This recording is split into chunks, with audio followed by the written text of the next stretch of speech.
Welcome back. The Biblical Questions Answered, Precept upon Precept, Episode 3. John, Martyrs, and Belief. John 1, 6 through 8.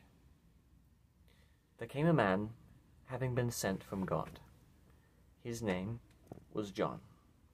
He came as a witness, that he might testify concerning the light. He was not the light, but came that he might witness concerning the light. As in the previous episodes, we will look at what these verses tell us necessarily, what must be true. First, there was a man, and his name was John. Obviously, his name could not be James or Matthew or Thaddeus. His name is obviously John, and he was obviously a man. 2, John was sent from God. Also important. 3, John came as a witness about the light.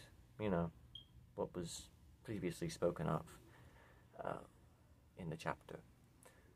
4, he testified about the light so that people would believe through him and his testimony, / his testimony. 4, John was not the light. And that is important because whatever you interpret the light being previously cannot include John in that definition. So whatever the light is, John is not that. So that's important. 5, God sent John. Now, the second point, 6 is God sent John. The second point is John was sent from God. So why am I stating it again? Because it's important, because this is something God does, right? God sent John. It's stating an action of God. So your understanding of who God is, what God can do, and what he does do has to include that God sent John. You can't have a God who can't send John, because that would make this passage a little bit confusing if God is unable to do such a thing. That's important. Now, for matters of interpretation, the first, the word from in verse 6, John was sent from God. It has more context in the Greek. It denotes the idea of being from beside. The word has a sense of nearness to that which it is from. So John was not only sent by God, he was near to God, probably denoting his relationship with God. 2, the second point.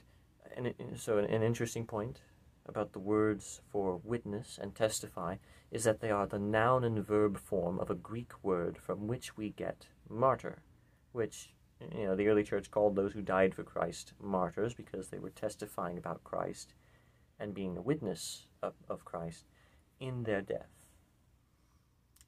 Another thing to note is that this is legal language, right? A witness with a testimony, which is something to keep in mind as you read through John. See if you can see more of that. Is this a theme that's going to come up in John? Some people say that it does. It is a theme, and we'll go through, and we'll look and see if there's there in later episodes. 3. The only major point of contention that I can think of is, what does it mean when it says that all might believe through him? So, first, in the context of the other passages about John, it is rather clear that people were to believe not just through him, but specifically through his testimony. Because what does that mean, right? He spoke, right? It is his testimony. 2, it is not clear what the inner workings of this action is. How does his testimony bring about belief? It doesn't say. Arminianism, Calvinism, Molinism, the verse does not support, nor does it deny any of those views by itself. And the third point is, what does it mean by all? All who ever existed? Unlikely, incredibly unlikely. There would be a lot of issues. How would it even work, right? Especially if it's his testimony. How is that supposed to work? He didn't talk to people before he was born, so there is that problem. All who heard him? Well, I mean, that's more likely, and that's probably what it is, but not all who heard him did believe. So then you have that question, unless you really do think that all who heard his testimony believed. I don't know about that. I don't think that that's likely, especially considering he did tell the Pharisees. I don't think he thought the Pharisees would be saved at all. So, the fourth point, and this is the fourth matter of interpretation, is what does it mean that God sent John, right? In what manner did he do so? John's existence was a matter of prophecy, right? We know from Luke a large portion of his origin, but what we have in Luke doesn't explain, I believe, I could be wrong, but I don't think it explains in what manner God sent John. Right? Is this verse merely speaking of John when he is fully grown, being sent, or is it before he was born? Right? Is him being sent, him being born? Well, an important piece of the puzzle to ponder is the word translated came. Right? There came a man who was sent from God. Right? So that word is agenatā. And, that word means to emerge, become. It's used as coming into being and born, as well as to happen or to come about. More importantly, it's the word translated made/come into being previously in the chapter, which does seem to support the idea that God sent John via his birth.